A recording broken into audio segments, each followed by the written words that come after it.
Assalamualaikum warahmatullahi wabarakatuh. Untuk video kali ini saya akan menjelaskan tentang pemenuhan kebutuhan nutrisi pada anak. Ini merupakan gambar anatomi dan fisiologi sistem pencernaan dari mulai mulut sampai ke anus.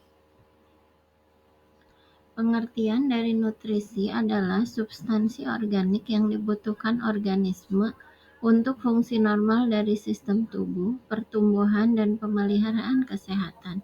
Kalau nutrien, zat kimia organik atau anorganik yang ditemukan dalam makanan yang diperlukan untuk berfungsinya tubuh. Komponen nutrisi esensial terdiri dari karbohidrat, lemak, vitamin, mineral, dan protein.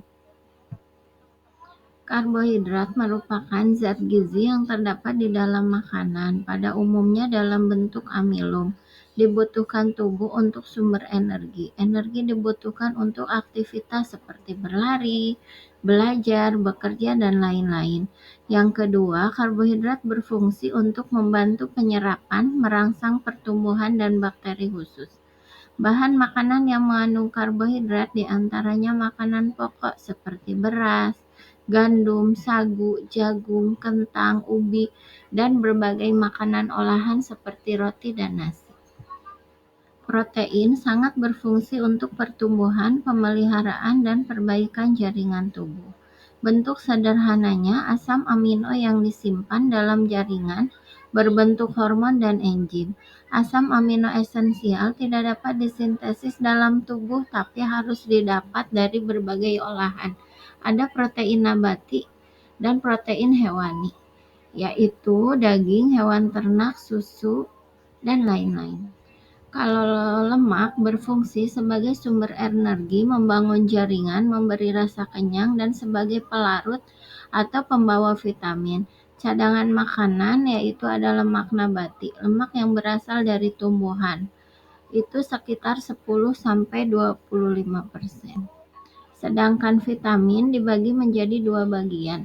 Ada vitamin yang larut dalam air dan ada vitamin yang larut dalam lemak. Vitamin yang larut dalam air yaitu vitamin B dan C, sedangkan yang larut dalam lemak yaitu vitamin A, D, E, dan K.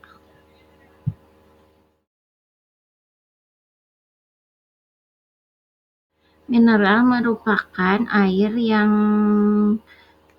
berisi zat makanan paling mendasar yang dibutuhkan oleh tubuh manusia. Air menyusut 60-70% dari seluruh berat badan.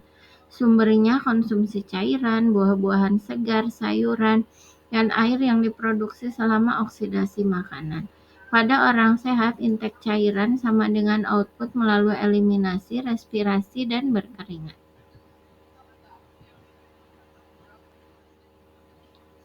Semua perubahan yang terjadi secara terus-menerus di dalam tubuh sebagai aktivitas jaringan itu merupakan metabolisme.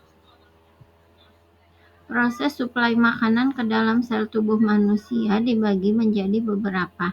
Ada ingesti. Ingesti itu intake makanan dari luar ke dalam tubuh.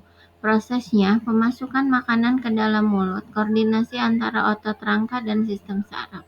Pengunyahan yaitu koordinasi antara lidah, refleks, dan esofagus serta saraf kranial.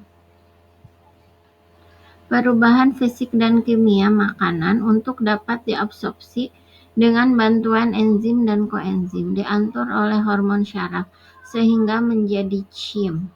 Itu terdiri dari karbohidrat, protein, lemak, monosakarida, asam amino, dan asam lemak.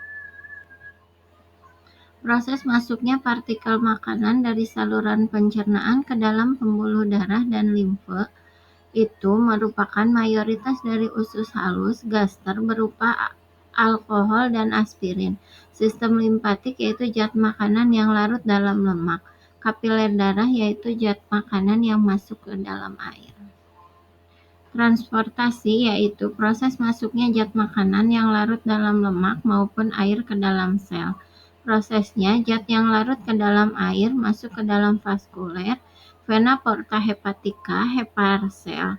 Zat yang larut dalam lemak yaitu sistem limpatik, pembuluh limfe besar, Trachostoxicus, vena subclavia, masuk ke vena jugularis interna sinistra, jantung, dan arteri hepatika, kemudian ke dalam. Faktor yang mempengaruhi nutrisi seperti status kesehatan, kultur dan agama, usia, jenis kelamin, dan sosial ekonomi. Kebutuhan nutrisi terdiri dari ada kwashiorkor, ada marasmus, kemudian ada penyakit jantung koroner, dan ada juga obesitas.